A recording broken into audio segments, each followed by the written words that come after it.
அஸ்ஸலாமு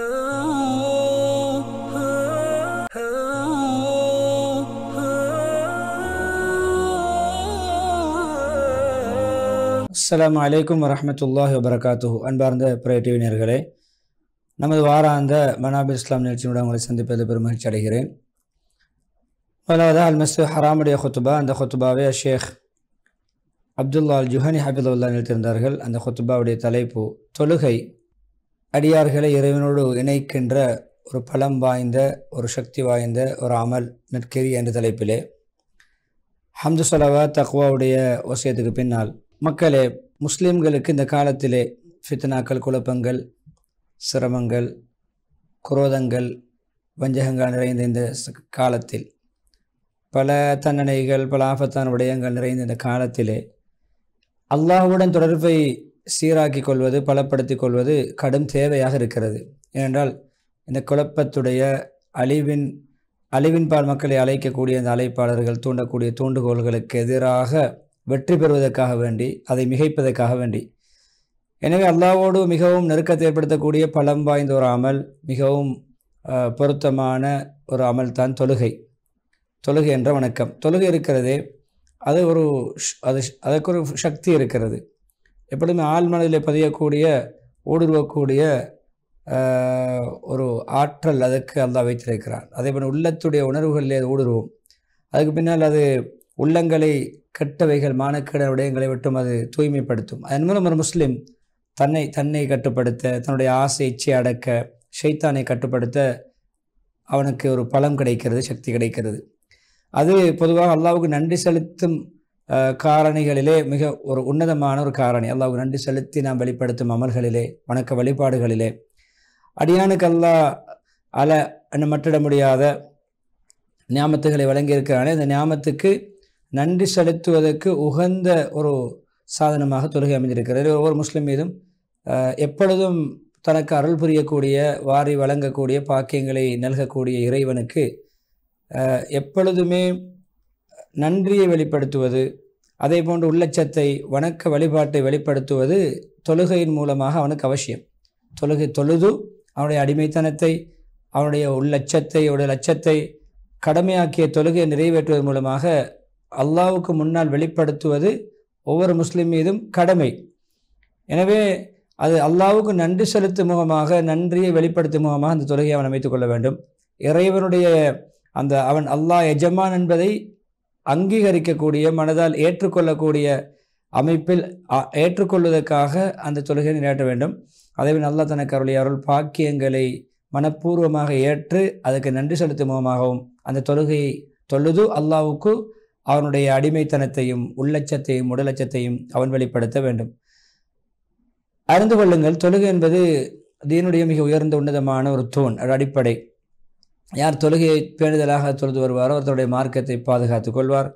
யார் தொழுகையை வீணடிப்பாரோ, தொழுகையை உதாசீனம் செய்வாரோ, அவர் ஏனையவைகளையும் உதாசீனம் செய்வதில் எந்த ஆச்சரியமும் கிடையாது.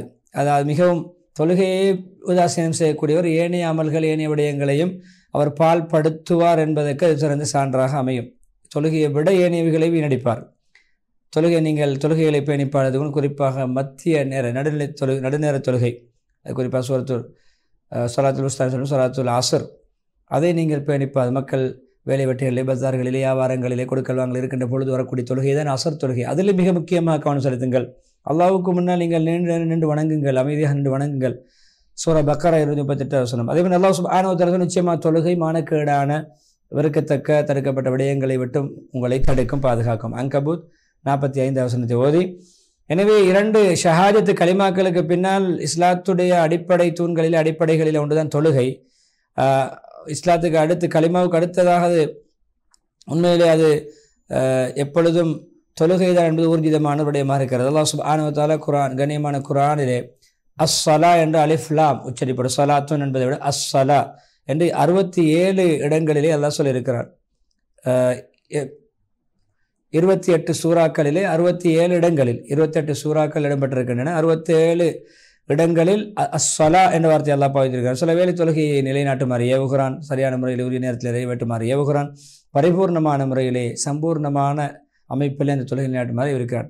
நிச்சயமாக தொழுகை மூமின்கள் மீது நேரம் வரையறுக்கப்பட்ட நேரம் குறிப்பிடப்பட்ட ஒரு வணக்கமாக இருக்கிறது. சூரா நிசா 103 வசனத்தை ஓதினார்கள். சில வேளை தொழுகை அழகான முறையில் நிறைவேற்றக்கூடியவர் எல்லாம் புகழ்ந்து பாராட்டி சிலாகித்து பேசுகிறான். அதே போன்று அவருக்கு கிடைக்கும் கூலிகளையும் வெகுமதிகளையும் எல்லாம் சிலாகித்து பேசுகிறான். சில வேளை தொழுகை விடக்கூடியவர்களை எல்லாம் இழித்து பேசுகிறான். அவருக்கு தண்டனை என்ன என்பதை விவரிக்கிறான். ஒவ்வொருவரும் தொழுமாறு வேண்டப்பட்டவர். நோயிலாக இருக்கலாம், அச்சமான சூழ்நிலை இருக்கலாம். ஒரு முஸ்லீம் எப்பொழுதுமே தொழுகையை நிலைநாட்ட வேண்டும். நிலைநாட்ட முன்னால் அசுத்தங்கள் தொடக்குகளை விட்டும் அவர் தூய்மையானவராக இருக்க வேண்டும். அவுரத் மறைக்கப்பட்டவராக இருக்க வேண்டும். அதே போன்று பார்வைகளுக்கு விளங்காத அளவுக்கு அவுரத் மறைக்கப்படாத கிபிலாய் முன்னோக்கியவராக இருக்க வேண்டும்.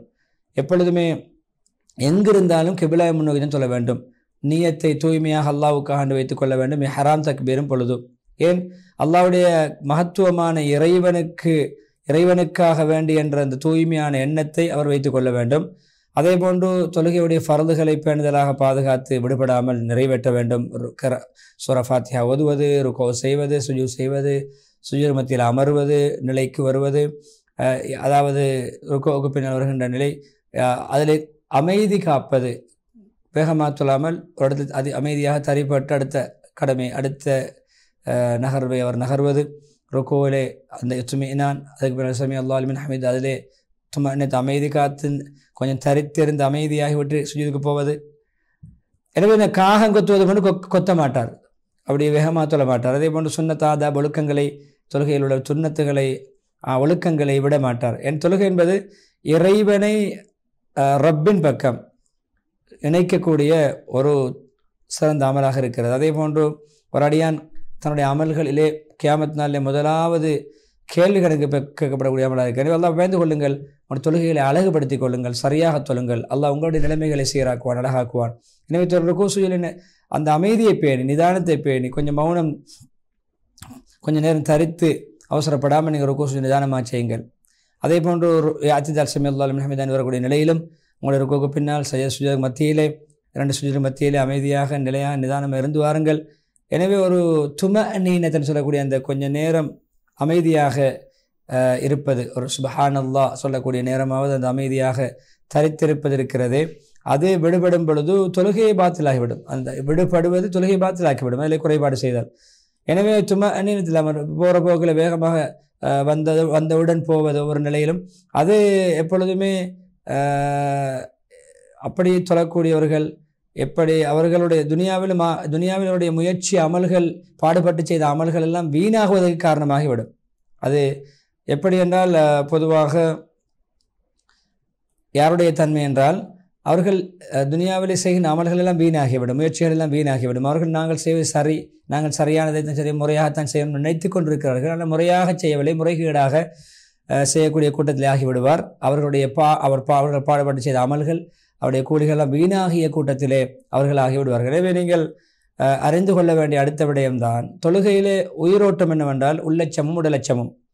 அதே போல் அவருடைய அடிப்படையான விடயம் கிராஅத், ஓதுவதை நாங்கள் கிரகித்து விளங்கி கருத்தை உணர்ந்து சிந்தனையோடு ஓதுவது. ஓதும் பொழுது தஸ்பி ஆத்துகள், ருகூ சுஜூதில் செய்யக்கூடிய தஸ்பி ஆத்துகளை கருத்தை புரிந்து சிந்தனையோடு செய்வது. அதேபோல் தொழுகை மிகவும் மகத்துவமானது என்பதனால் ஒரு புத்திசாலி, ஒரு பருவ வயது அடைந்த புத்தி சுயாதீனமுள்ள ஒருவரை விட்டும் எந்த நிலைமையிலும் தொழுகை விடுபடாது, தொழுகையுடைய கடமை நீங்காது. அவர் புத்தி சுயாதீனமாக இருக்கின்ற பொழுது, சீரான புத்தி உள்ளவராக, அதே போன்று பருவ வயது அடைந்தவராக இருக்கும் பொழுது அவருக்கு தொழுகை விடுவதற்கு எந்த நிலைமையிலும் அனுமதி கிடையாது. அது தொழுகையை விட ஒரு பெட்டரான சிறந்த ஒன்றுக்கு விடப்படவும் மாட்டார். தொழுகைக்கு பகரமாக ஒரு நல்லாமல் செய்துவிட்டு தொழுகை விடவும் கூடாது. தொழுகையை விட சிறந்த ஒரு அமல் என்ற ஒன்று இல்லை. அதே போன்று தொழுகைக்கு பகரமாக இன்னொன்றை செய்துவிட்டு தொழாமல் இருப்போம் என்பதும் கிடையாது. எனவே பொதுவாக தொழுகையிலே வேறு அமல்களுக்கு நாங்கள் இயலாத பொழுது வேறொரு நியமிப்பது போன்று தொழுகையிலே பிரதிநிதி நியமிக்க முடியாது நமக்கு பகரமாக. எனவே எப்பொழுதுமே கடமைகள் பிறப்பிக்கப்படக்கூடிய அந்த வயதை அடைந்த மனிதருக்கு தொழுகை விடுவதற்கு அனுமதி கிடையாது. அது போரின் போவதாக இருந்தாலும் சரி, போர்க்களத்திலும் தொழ வேண்டும். அதுக்குரிய முறைகள் வித்தியாசம். எனவே தொழுகை ஜமாத்தோடு தொழுது பேணுதலாக தொழுது வரக்கூடியவருக்கு ஈமானை கொண்டு சாட்சி சொல்லப்பட வேண்டும். ஒரு முஃமின் என்பதற்கு ஒரு சான்று.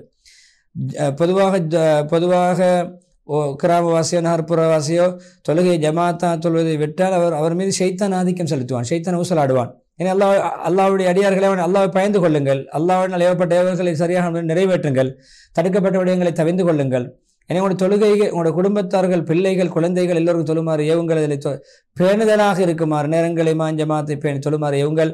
எனவே நீங்கள் ஒவ்வொருவரும் அவர்களை பற்றி கேட்கப்படுவீர்கள். உங்களுடைய மனைவி மக்கள், உங்களுடைய குடும்பம், உங்களுடைய பிள்ளைகள், உங்களுடைய உறவினர்கள் பற்றி கேட்கப்படுவீர்கள். எனவே நீங்கள் எப்பொழுதுமே மறுமைக்காக வேண்டி மக்கள் எல்லாம் எழுப்பப்படக்கூடிய ஒன்று செயல்படக்கூடிய நாளுக்காக வேண்டி போதிய அளவு நீங்கள் கட்டுச்சாதனங்களை தயாரித்துக் கொள்ளுங்கள், முன்னேற்பாடுகள் செய்து கொள்ளுங்கள். உங்களை துனியாவுடைய வாழ்க்கையை ஏமாற்றிவிட வேண்டாம். அல்லாஹ்வுடைய விடயத்தில் ஏமாற்றக்கூடிய ஷைத்தான் உங்களை ஏமாற்றி விட வேண்டாம். எனவே அல்லாஹ் என்னையும் உங்களையும் தௌபா செய்து அல்லாஹ் பக்கம் மீண்டு பாவமீட்சி பெற்றவர்கள் ஆக்கி அருள்வானாக. அதே போன்று எங்கள் அனைவர்களை அல்லாஹ் மன்னிப்பானாக. அவனுடைய அருள் மூலமும் கிருபை மூலமும் பாக்கியங்கள் மூலமும் அல்லாஹ் எங்களை மன்னித்து அவன் மறுமை நாளிலே கேள்வி கணக்கில் நாங்கள் அகப்பட்ட அதன் மூலமாக நமக்கு தீங்கு ஏற்படுவதை விட்டும், கேள்வி கணக்குடைய பாதகமான நிலைமை நமக்கு ஏற்படுவதை விட்டும் அல்லாஹ் நம்ம அனைவர்களையும் பாதுகாப்பான் என்று சொல்லி முதலாவது ஹுத்பாவை உங்களுடைய குடும்பத்தாரை தொழுமாறு ஏவுங்கள், நீங்களும் இதில் நிலையாக இருங்கள். நாங்கள் உங்களிடம் வாழ்வாதாரங்களை ரிஸ்கை கேட்கவில்லை, நாங்கள் தான் உங்களுக்கு ரிஸ்க் அளிக்கிறோம். எனவே தக்வாதாரிகளுக்கு தான் அழகான நல்ல முடிவு இருக்கிறது என்ற தாஹா சூரா 132 ஓதி தனக்கும் சமூகத்துக்கு பரக்கத்துக்கு அதுவா செய்து இஸ்திக்பார் செய்யுமாறு தூண்டி இஸ்திக்பார் செய்து முதலாவது ஹுத்பா முடித்துவிட்டு ஹுத்பா ஹம்து ஸலவாத் தக்வாவுடைய வசியத்தை கொண்டு ஆரம்பித்து அடியார்கள் எல்லாம் பயந்து கொள்ளுங்கள், இப்பொழுது எல்லாம் வழிபட்டு நடங்கள், நீங்கள் பெரும் பாக்கியங்களை சுவீகரித்துக் கொள்வீர்கள், துனியாவிலும் ஆஹிராவிலும் ஈடேற்றம் பெறுவீர்கள், பாக்கியம் அடைவீர்கள். பற்றற்ற வாழ்க்கை வாழ்ந்த மேதையாகிய ஹாத்தம் அல் அஸம் ரஹிமஹுல்லாவிடம் ஒரு கேள்வி கேட்கப்பட்டது. அவருடைய தொழுகை எப்படி, நீங்கள் எப்படி தொழுகிறீர்கள், உங்களுடைய தொழுகையுடைய நிலைமை எப்படி சொல்ல பொழுது அவர் அழகான முறையில் விவரிக்கிறார். அவர் தொழுகையுடைய விதத்தை, அந்த அமைப்பை. தொழுகை நேரம் வந்துவிட்டால் பரிபூர்ணமாக வுது செய்வேன். அதே போன்று நான் எந்த இடத்தில் தொழ வேண்டும் என்று நாடுகிற அந்த இடத்துக்கு, அந்த மஸ்ஜிதுக்கு வருவேன். நான் என்னுடைய உடல் உறுப்புகள் எல்லாம் ஒரே சிந்தனையில், ஒரே அமைப்பில், என்னுடைய உள்ளத்தில் உள்ளம் ஓர்மை ஏற்பட்டு உடல் உறுப்புகள் எல்லாம் ஒரே அமைப்பில் ஒன்றிணையும் வரைக்கும் கொஞ்சம் உட்காருவேன் அமைதியாக. அதுக்கு மேலே தொழுகைக்கு அவன் எழும்புவேன். காபாவை என்னுடைய கண் இமைக்கு நேரால், புருவத்துக்கு நேரால் வைத்துக் கொள்வேன். முன்னால் காபா இருப்பது போன்ற உணர்வு, காபத்துல்லா முன்னால் இருப்பது போன்று. சொல்லக்கூடிய இடம் வேறு, அவருடைய ஒரு மசீதியில், அவருடைய வீட்டு. ஆனால் அவருடைய முன்னால் என்னுடைய புருவத்துக்கு முன்னால், முகத்துக்கு முன்னால் காபா இருப்பது போன்று, என்னுடைய பாதத்துக்கு கீழே சுராத் இருப்பது போன்ற, சுராத்துல் முஸ்தகீம் என்ற அந்த நரகத்துக்கு மேலே போடப்பட்டிருக்கக்கூடிய அந்த சுராத்துல் முஸ்தகீம் என்னுடைய கால் பாதத்துக்கு இருப்பது போன்றும், சுவர்க்கம் என்னுடைய வலப்புறம் இருப்பது போன்றும், நரகம் என்னுடைய இடப்புறம் இருப்பது போன்றும், மலக்குல் மௌத் ரூஹை கைப்பற்றக்கூடிய அந்த மலக்கு எனக்கு பின்னால் இருப்பது போன்றும், இது என்னுடைய கடைசி தொழுகை என்பதாக நினைத்து தொழுவேன். உள்ளச்சம் ஏற்படுவதற்கு அழகான ஒரு சிந்தனை. காபா முன்னால், கீழால் சிராத்துல் முஸ்தகீம், வலப்புறம் சுவர்க்கம், இடப்புறம் நரகம், மலக்குல் மௌத் பின்னால் எதிர்பார்த்து கொண்டிருக்கிறார். என்னுடைய கடைசி தொழுகை என்ற எண்ணத்தோடு தொழுவேன். அதுமாதிரி ரஜா ஹவுஃப், அச்சத்துக்கும் ஆதரவுக்கும் இடைப்பட்ட நிலைமையில் தொழுவேன். சொர்க்கம் கிடைக்க வேண்டும், அமல் தொழுகை ஏற்றுக்கொள்ளப்பட வேண்டும், கூலி கிடைக்க வேண்டும் என்ற ஆதரவு. அதே போன்று நரகத்தை விட்டு பாதுகாக்கப்பட வேண்டும், தவறுகள் மன்னிக்கப்பட வேண்டும், குறைகள் மன்னிக்கப்பட வேண்டும் என்ற அச்சம். அது நரகத்துக்கு போய் விட வேண்டும் என்ற அச்சம், சொர்க்கம் கிடைக்க வேண்டும் என்ற ஆதரவுக்கு மத்தியில் தொழுவேன். அதே போன்று எப்பொழுதுமே தக்பீர் கட்டும் பொழுது வெறும் வார்த்தையாக இல்லாமல் மனதிலே அதை உறுதிப்படுத்தி, அல்லாஹ் பெரியவன் என்ற உணர்வை உறுதிப்படுத்தியவனாக தக்பீர் கட்டுவேன், தக்பீர் சொல்லுவேன். கராத் ஓதுவேன், விட்டு நிறுத்தி ஓதக்கூடிய முறைகளிலே தஜ்வீத் சட்டங்களை பேணி, ஓதலுடைய முறைகளை பேணி ஓதுவேன். ருக்குவை பணிவாக செய்வேன், சுஜூதை உள்ளச்சத்தோடு செய்வேன், அதனோடு சேர்த்து இஹ்லாஸையும் இணைத்துக் கொள்வேன். மன தூய்மை, அல்லாஹ்வுக்காக என்ற எண்ணத்தை எப்பொழுதுமே ஒவ்வொரு செயற்பாடுடனும் இணைத்துக் கொள்வேன். அதுக்கு பின்னால் தொழுகை ஏற்றுக்கொள்ளப்பட்டதா இல்லையா என்பது எனக்கு தெரியாது. இந்த அளவு கவனமாக சிந்தனையோடு அச்சத்தோடு ஆதரவோடு தொழுகிறேன். என்றாலும் ஏற்றுக்கொள்ளப்பட்டதா இல்லையா என்பது அல்லாஹ் தான் அறிவான் என்று தொழுது முடித்த பிறகும் அதை ஏற்றுக்கொண்டானா இல்லையா என்ற ஒரு ஆதங்கத்தோடு, ஒரு ஏக்கத்தோடு அல்லாஹ்விடத்திலே நான் அஞ்சிக் கொண்டிருக்கிறேன் என்று சொன்னார்கள் ஹாத்தம் அல் அஸம் ரஹிமஹுல்லா அவர்கள். என்று அந்த விடயத்தை, அவருடைய தொழுகையின் அந்த வர்ணனையை கூறி ஸலவாத் சொல்லுகின்ற ஆயத்தை ஓதி ஸலவாத் சொல்லுமாறு தூண்டுகின்ற அந்த ஹதீஸையும் ஞாபகப்படுத்தி நீண்ட துஆ பிரார்த்தனையோடு அப்துல்லா அல் ஜுஹனி அபிதுல்லா அவர்கள் தொழுகையுடைய தாற்பயம், அதனுடைய முக்கியத்துவம், அடியான் அல்லாஹ்வுடன் இணைகின்ற மிக சிறந்த ஒரு அமல் என்ற தலைப்பில் அந்த ஹுத்பாவை முடித்துக் கொண்டார்கள். விளம்பர இடைவெளி தொடர்ந்து மதீனா முனவ்வராவுடைய ஹுத்பாவை இன்ஷா அல்லாஹ் நாம் பார்க்கலாம்.